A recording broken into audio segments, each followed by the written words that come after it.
नमस्कार दोस्तों, आखिरकार एक लंबे इंतजार के बाद वर्ग 3 पात्रता परीक्षा का रिजल्ट कल शाम को ईएसबी के द्वारा जारी कर दिया गया है।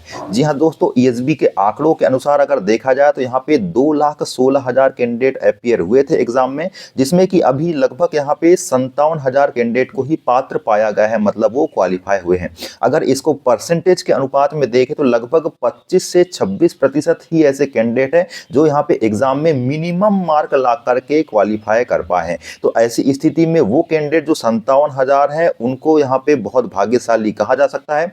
भाग्यशाली तो नहीं कहा जा सकता, जनरली उन्हें मेहनती कहा जा सकता है, या मेहनती और भाग्यशाली दोनों का कॉम्बिनेशन कहा जा सकता है।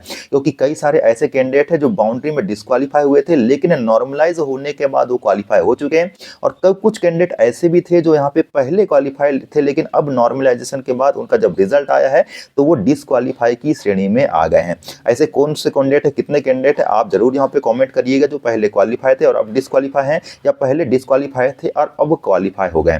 खैर यहाँ पे दोस्तों, वर्ग 3 के रिजल्ट आने के साथ उम्मीदवारों की ये उम्मीदें तो जुड़ गई है कि अब उनकी चयन परीक्षा किस प्रकार से होने वाली है। आखिर कितने समय बाद यहाँ पे चयन परीक्षा आयोजित कर ली जाएगी, चयन परीक्षा के पद कितने होने वाले हैं और सिलेबस की क्या स्थिति रहने वाली है। क्या चयन परीक्षा के लिए मुश्किल से 3 से 4 माह मिल सकते हैं। तो इन तमाम प्रकार के जो क्वेश्चन है दोस्तों, उन पे हम यहाँ पे आपके बारी बारी से बात करने वाले हैं। आपकी रणनीति को लेकर के भी आगे दोस्तों बात की जाएगी, तो तमाम बातों को हम यहाँ पे आज करने वाले हैं। दोस्तों अगर बात करें आपके यहाँ पे चयन परीक्षा को लेकर के, तो मैं बता देना चाहता हूँ कि यहाँ पे कई सारे ऐसे कैंडिडेट हैं जो मुश्किल से क्वालिफाई हुए हैं और कई ऐसे कैंडिडेट हैं जो बहुत अच्छे नंबर ला करके क्वालिफाई हुए हैं। तो ये बात तो यहाँ पे श्योर है कि चयन परीक्षा के लिए जब यहाँ पे रेस लगाई जाएगी तो वैसी स्थिति में रेस की स्टार्टिंग लाइन तो सबकी होगी, बराबर होगी, लेकिन यहाँ पे सबकी स्पीड दौड़ने की बराबर नहीं होगी। क्योंकि कई सारे ऐसे कैंडिडेट हैं जो 100 से ऊपर नंबर लाके क्वालिफाई हुए हैं, और कुछ कैंडिडेट ऐसे भी हैं, बहुत सारे ऐसे कैंडिडेट हैं जो कि 75, 76 या 80 के आसपास नंबर लाके क्वालिफाई हुए हैं।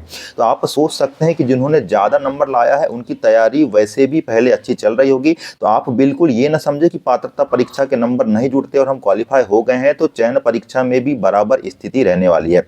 क्योंकि जो चयन परीक्षा होने वाली है वो एक्चुअल में आपका सिलेक्शन टेस्ट होगा, जिसके मार्क के आधार पर आपको यहाँ पे ज्वाइनिंग मिलेगी, नियुक्ति मिलने वाली है। तो ऐसी स्थिति में वो कैंडिडेट जो बहुत कम नंबर ला करके या बाउंड्री में ही क्वालिफाई हुए हैं, उनको उन कैंडिडेट से जो यहाँ पे 100+ नंबर ला करके क्वालिफाई हुए हैं, कंपीट करने के लिए पर्याप्त समय चाहिए होगा। क्योंकि आपको यहाँ पे सिलेक्शन भी लेना है, केवल क्वालिफाई होने से काम नहीं बनने वाला है। मैं पहले ही बता चुका हूँ कि यहाँ पे उनकी दौड़ने की स्पीड पहले भी बहुत ज़्यादा थी, इसलिए उन्होंने 100 के ऊपर नंबर लाया है।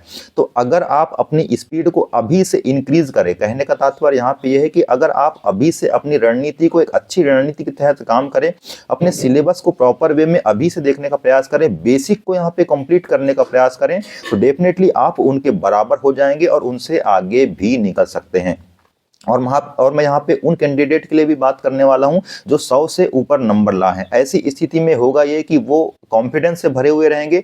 कई बार ये होता है कि कॉन्फिडेंस या ओवर कॉन्फिडेंस के चक्कर में हम क्या करते हैं, अपने पैर पे कुल्हाड़ी मार लेते हैं। अभी तो समय बहुत ज़्यादा है, ऐसी स्थिति में अपनी पोजीशन को हम यहाँ पे जो बनी हुई है उसको और वीक करते रहते हैं। आपको पता ही है दोस्तों कि शिखर में पहुँचना आसान है, लेकिन शिखर में बने रहना थोड़ा सा मुश्किल है। तो इसके लिए क्या किया जा सकता है, निरंतरता के साथ आप जो तैयारी पहले कर रहे थे उसको अभी भी कॉन्टिन्यूअसली किया जा सकता है। खैर यहाँ पे जो कम नंबर लाने वाले कैंडिडेट है उनको ज्यादा मेहनत करने की अब आवश्यकता होगी। केवल आप पास कर चुके हैं इससे काम नहीं चलने वाला है। अगर आपको ये मौका मिला है सुनहरा, तो इसको आपको 3-4 महीने कॉन्टिन्यूअसली यहाँ पे काम करना पड़ेगा, तब जाके आप कॉम्पीट करेंगे और अपनी एक पोस्ट को यहाँ पे निर्धारित कर लेंगे। अब चूंकि यहाँ पे 57,000 लोग लगभग यहाँ पे क्वालिफाई हुए हैं, तो ऐसी स्थिति में कितने पद आ सकते हैं ये सवाल भी जहन में आपके आता होगा। तो मैं आपको लगभग बता देना चाहता हूँ कि विभाग के द्वारा कम से कम 10,000 पद तो दिए ही जाएंगे। ये कम से कम कहा जा रहा है, आपके लगभग के बाद अंतिम आपका 15,000 पद भी हो सकते हैं।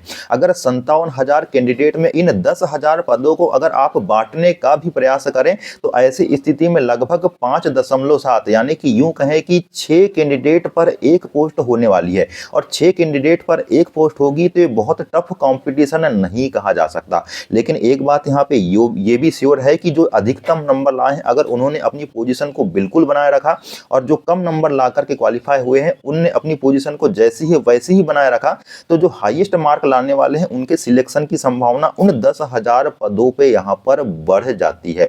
इसलिए आपको अभी से अपने काम करना है। अब बात ये आती है कि काम कैसे करना है, सिलेबस कौन सा देखा जाए, क्या पुराना सिलेबस जो पात्रता का है वही आपका रहने वाला है या चयन परीक्षा के लिए कुछ नया सिलेबस भी डिफाइन होगा, जैसे कि अभी वर्ग 2 की चयन परीक्षा के लिए हुआ है। तो दोस्तों बता दूं कि वर्ग 2 की जो चयन परीक्षा है उसमें स्पेसिफिक यहाँ पे जो सब्जेक्ट के टीचर बनने वाले हैं उनके लिए सिलेबस डिफाइन किया गया है। लेकिन चूंकि आप यहाँ पे वर्ग 3 के प्राथमिक शिक्षक बनने वाले हैं और प्राथमिक शिक्षक को सभी विषयों को पढ़ाना पड़ता है, फिर चाहे वो आपकी इंग्लिश हो, गणित हो, पर्यावरण हो या इस प्रकार से कोई अन्य सब्जेक्ट भी हो सकते हैं। तो ऐसी स्थिति में ये पूरी संभावना है कि आपके पात्रता परीक्षा का जो सिलेबस है वही सिलेबस आपके चयन परीक्षा का होने वाला है। अगर हो सके तो उसमें थोड़ा बहुत मॉडिफिकेशन किया जाएगा और थोड़ा सा हायर लेवल हो सकता है। 5वीं तक का जो आपका बेस है उसको 8वीं तक के बेस के आधार पे यहाँ पे सिलेक्शन टेस्ट लिया जा सकता है। हालांकि थोड़ा सा यहाँ पे लेवल इंक्रीज होगा, लेकिन यहाँ पे बहुत ज्यादा परिवर्तन देखने को नहीं मिलने वाला है। 90% सिलेबस वही रहने वाला है। तो ऐसी स्थिति में क्या किया जा सकता है, तो ऐसी स्थिति में पात्रता परीक्षा का जो आपका सिलेबस है उसी सिलेबस को आपको अभी से यहाँ पे तैयार करना है, जिससे कि ज्यादा से ज्यादा आप यहाँ पे अपने बेसिक को कवर कर पाएं और मेन एग्जाम में आप अच्छा स्कोर कर पाएं। अगर यहाँ पे मैथ्स की बात करें तो कई सारे ऐसे कैंडिडेट हैं जो मैथ्स यहाँ पे नहीं बनती, उनको बिना मैथ्स बनाए वो अभी क्वालिफाई हुए हैं। लेकिन जो मेन एग्जाम होगी दोस्तों उसमें मैथ्स का बहुत ज्यादा रोल होने वाला है। अगर 30 नंबर की मैथ्स है तो आप ये समझ लीजिए अगर आपने 30 में 25 प्लस स्कोर कर लिया तो आपके सिलेक्शन के चांस बन जाते हैं, क्योंकि मैथ्स ऐसा सब्जेक्ट है जो पूरी श्योरिटी के साथ यहाँ पे आंसर आते हैं और आपको पूरे में पूरे मार्क मिलने की संभावना बढ़ जाती है। जैसे कि वर्ग 3 में मैंने स्वयं 30 में 30 मार्क यहाँ पे गेन किया था। इस आधार पर मेरे यहाँ पे 115 मार्क आए थे और फाइनल सिलेक्शन में भी यहाँ पे मेरिट में मेरा नाम आया था। तो मैथ्स एक ऐसा सब्जेक्ट है जो आपको पूरे में पूरे मार्क यहाँ पे दिला सकता है। तो मैथ्स को बहुत अच्छे से कवर करें जिसका मैथ्स यहाँ पे कमजोर है। और इसके अलावा भी पर्यावरण अध्ययन और आपके जो अन्य सब्जेक्ट हैं, चाहे आपकी लैंग्वेज की बात करें, फर्स्ट लैंग्वेज, सेकेंड लैंग्वेज, इनको अभी से आप अच्छे से कवर करने का प्रयास करें। व्याकरण पर अच्छे से ध्यान दें जिससे कि आपके मेन एग्जाम के समय आपको ज्यादा भटकना ना पड़े और हड़बड़ी में आप एग्जाम देने ना जाए, बल्कि पूरी कॉन्फिडेंस के साथ आप एग्जाम देने जाएं और एग्जाम को देने ही ना जाएं, एग्जाम को क्रैक करें, उसमें हाईएस्ट नंबर लाने का भी प्रयास करें। तो इन तमाम प्रकार की कोशिशों के साथ दोस्तों आपको अभी से यहाँ पे लग जाना है। बिल्कुल ये नहीं सोचना है कि आपकी परीक्षा यहाँ पे कब होगी, क्या होगी, कितने महीने बाद होगी। अगर इसकी बात करें दोस्तों तो मैं आपको बता देना चाहता हूँ कि आपकी एग्जाम मुश्किल से 2 या 3 महीने के आसपास कंडक्ट करा ली जाएगी। अब ईएसबी कैसे कराएगा, क्या कराएगा, ये उस पर छोड़ दीजिए, इस प्रकार का आपको दिमाग नहीं लगाना है। अगर आपको दिमाग लगाना ही है तो अपने सिलेबस को किस प्रकार से कंप्लीट किया जा सकता है इन 2 से 3 माह के अंदर, इस पर लगाना है। ईएसबी अपना काम बखूबी कर लेता है। ईएसबी आपको सोचने का भी मौका नहीं देता है कई बार कि आपकी एग्जाम डेट डाल देता है। जैसे कि वर्ग 2 के जो अभ्यर्थी है उनके साथ ऐसा हुआ है। यहाँ पे उन्होंने सोचा था कि एग्जाम फॉर्म भरने की डेट अगर बढ़ी है तो 1.5 से 2 माह एग्जाम की डेट बढ़ेगी, लेकिन ऐसा नहीं हुआ। 20 से 25 दिन में ही यहाँ पे ईएसबी ने एग्जाम डेट डाल दिया और अब उनकी एग्जाम जो है यहाँ पे 15 अप्रैल से कंडक्ट होने वाली है।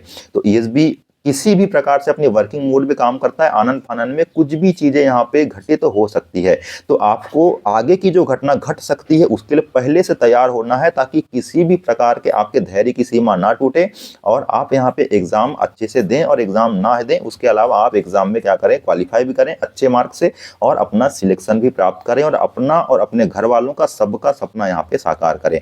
क्यों? क्योंकि वर्ग 3 का शिक्षक बनना दोस्तों आज की डेट में कठिन हो चुका है, लेकिन ये केवल उनके लिए कठिन है जो यहाँ पे लापरवाही के साथ काम करते हैं। उनके लिए बिल्कुल कठिन नहीं है जो बिल्कुल सजगता से यहाँ पे काम करते हैं। दोस्तों इसी प्रकार की जो तमाम अपडेट है मैं आपके बीच हमेशा लाता रहता हूँ मोटिवेशन के साथ। जो आपकी डेली अपडेट्स हो सकती है एग्जाम को लेकर के, उस पर वीडियो बनाने का जरूर प्रयास करता हूँ। आगामी समय में भी आपको इस एग्जाम से रिलेटेड जो भी चीजें हैं, चाहे वो स्ट्रेटेजी हो, चाहे किस प्रकार से सिलेबस को कंप्लीट करना हो, आपको किस प्रकार से एग्जाम के दौरान चीजों को याद रखना हो, सभी तमाम चीजों को लेकर के अपडेट लाने का प्रयास करते रहेंगे। इसलिए भी आपको चैनल से जुड़े रहना है, चैनल पे बने रहना है, प्यार इसी प्रकार का बनाए रखना है। आगे जो भी अपडेट हो सकती है, तब तक के लिए नमस्कार।